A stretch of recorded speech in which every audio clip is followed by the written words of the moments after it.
Balikan natin guys ang mga nakaraang video sa dating mag-asawa Sharon Cunita at Gabby Concepcion.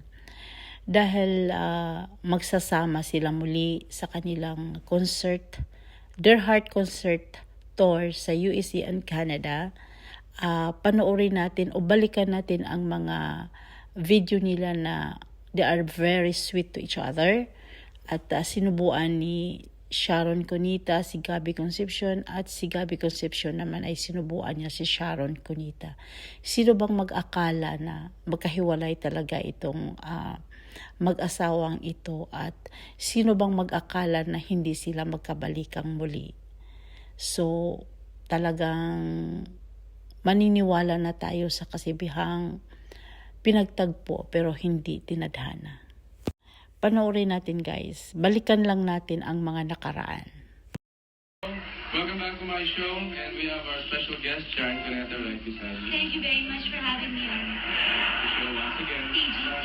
I hope to have you here again next week. Is that Yes, possible? sure. As long as you pay me, Hindi, ako bahala sa'yo. But we'll have you here next week and the week after that, okay? Pero ako hindi ka na makikita. Hindi, you don't know how happy you've made all our fans for being here tonight. Just by being here tonight, rather. Thank you. So much. Kumain ka na ba? Hindi pa. Diba? Pag wala kasi Meron akong niyaya ko. pagkain para sa'yo sa Talaga? kotse Alam mo, after the show. Tapos may marami akong mga bagay para sa'yo. Sige, sige. Ang dami kong gifts talaga ngayon. Oo. Kasi yaya ko nakalimutan akong dala ng pagkain. Meron ako sa kotse. No. Ano yan? Ito ang bigay ng Tito Jimmy at ni Kuya Herbert dahil nai-ignore ko sila. Mga kaibigan. Mukhang napangaga ang ano natin Ito muna ko na Sinabi yung ano. This is the first thing that's going to enter my mouth this whole day. I have not eaten the whole day. Teka muna, saan mo kinuha to? Sa kotse mo. Pero nakikilala ko to eh.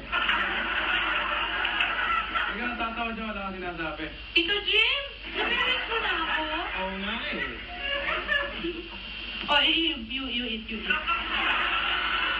Okay. Wala po. Tito Jim, mamaya ako, I will attack that. For the first time. Ano binigay mo sa akin? Sarap, no? Wait eh.